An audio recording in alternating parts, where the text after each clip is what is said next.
আসসালামু আলাইকুম। আমি নজরুল ইসলাম। আশা করি সবাই ভালো আছেন।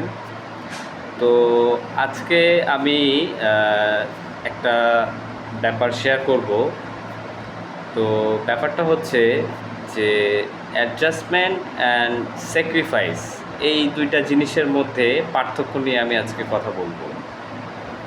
তো অ্যাডজাস্টমেন্ট হচ্ছে এক ধরনের ব্যাপার, আর স্যাক্রিফাইস হচ্ছে আরেক ধরনের ব্যাপার।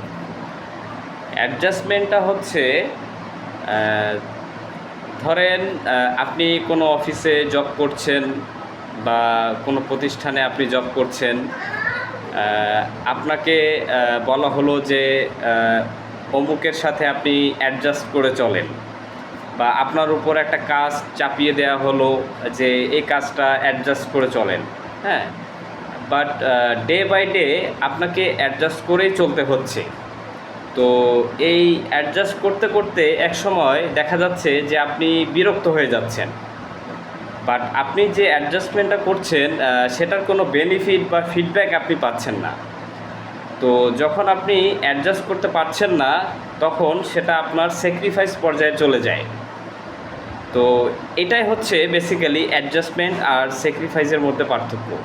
সো আপনাকে সবসময় মনে রাখতে হবে যে অ্যাডজাস্টমেন্ট যেন কখনো স্যাক্রিফাইসে না যায়। তার মানে হচ্ছে যে আপনি একটা জিনিস একটা সময় অ্যাডজাস্ট করতে করতে করতে করতে আপনি বিরক্ত হয়ে সেটা আপনাকে স্যাক্রিফাইস করে আপনাকে ছেড়ে দিতে হলো। তো এই ভুলটা যেন আমাদের দ্বারা না হয়। আমরা অবশ্যই অ্যাডজাস্টমেন্ট করে চলবো, অবশ্যই স্যাক্রিফাইস করে চলবো, বাট সেটা হতে হবে রিলেশনশিপের মাধ্যমে। একটা ভালো একটা গুড রিলেশনশিপের মাধ্যমে অ্যাডজাস্টমেন্ট অ্যান্ড স্যাক্রিফাইসটা হওয়া উচিত। সবাই ভালো থাকবেন। আসসালামু আলাইকুম।